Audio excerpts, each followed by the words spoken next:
அரவக்குறிச்சி யாருக்கு? கெத்து காட்டும் பள்ளப்பட்டி.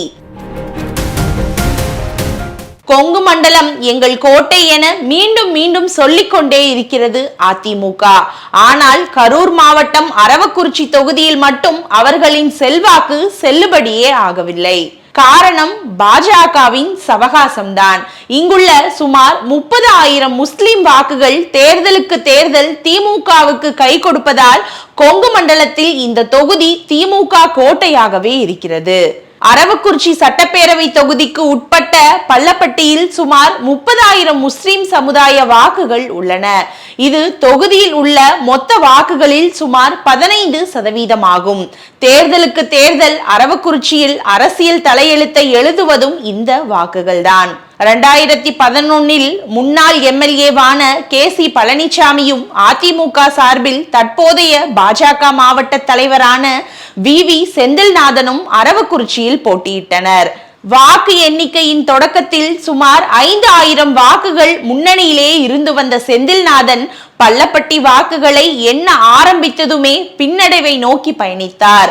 முடிவில் செந்தில்நாதனை விட சுமார் 5,000 வாக்குகள் கூடுதலாக பெற்று KC பழனிசாமி எம்எல்ஏவும் ஆனார். அந்த தேர்தலில் அதிமுக ஆட்சி அமைந்ததும் தன்னால் ஜெயிக்க முடியவில்லையே என்ற ஆச்சாமையில் வாக்குச்சாவடியிலேயே கதறி அழுதார் செந்தில்நாதன்.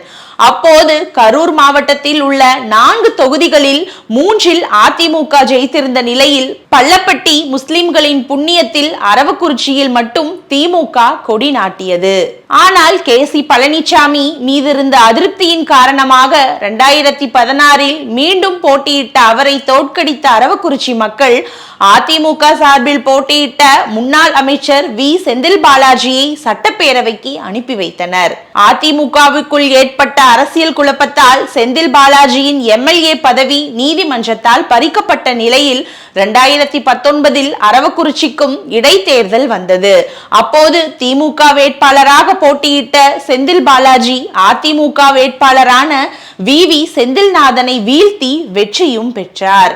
இந்த நிலையில் 2021 பாஜக மாநில தலைவராக இருந்த அண்ணாமலை அதிமுக கூட்டணியின் வேட்பாளராக அரவக்குறிச்சியில் துணிந்து போட்டியிட்டார். அப்போது அண்ணாமலைக்கு இருந்த பிரபல்யத்தை எல்லாம் தாண்டி திமுக சார்பில் போட்டியிட்ட சாமானியரான மொஞ்சனூர் ரா இளங்கோ வெற்றி பெற்றார்.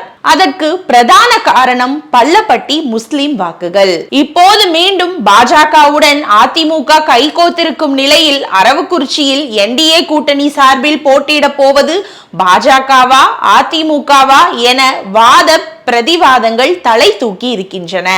அதே சமயம் இந்த தொகுதி பாஜகவுக்கு ஒதுக்கப்பட்டால் மீண்டும் இங்கு போட்டியிட்டு பலத்தை சோதிக்க தயாராகவே இருக்கிறார் மாவட்ட பாஜக தலைவர் செந்தில்நாதன். இது குறித்து நம்மிடம் பேசிய பாஜகவின் மற்ற நிர்வாகிகளோ 2 தேர்தல்களில் இதே தொகுதியில் போட்டியிட்டு தோற்று போயிருக்கிறார் செந்தில்நாதன்.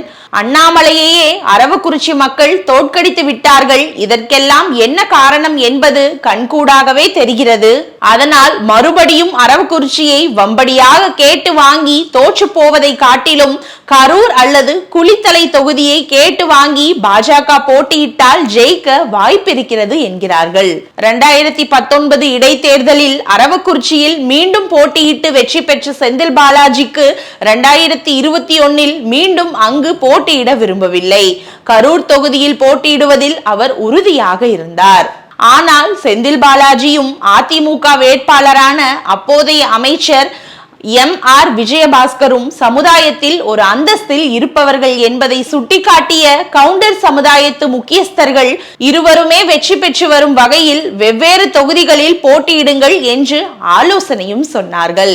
ஆனால் தான் சிட்டிங் அமைச்சர் என்பதால் தொகுதி மாற முடியாது என MR விஜயபாஸ்கர் உறுதியாக சொல்லிவிட்டதால் வேறு வழி இல்லாமல் இருவருமே மோதி முடிவில் செந்தில் பாலாஜி தான் வெற்றியை பெற்றார். இந்த நிலையில் கரூரில் இம்முறையும் செந்தில் பாலாஜி தான் திமுக வேட்பாளராக போட்டியிடுவார் என்பதால் கரூர் திமுகவில் எந்த பரபரப்புமே இல்லை.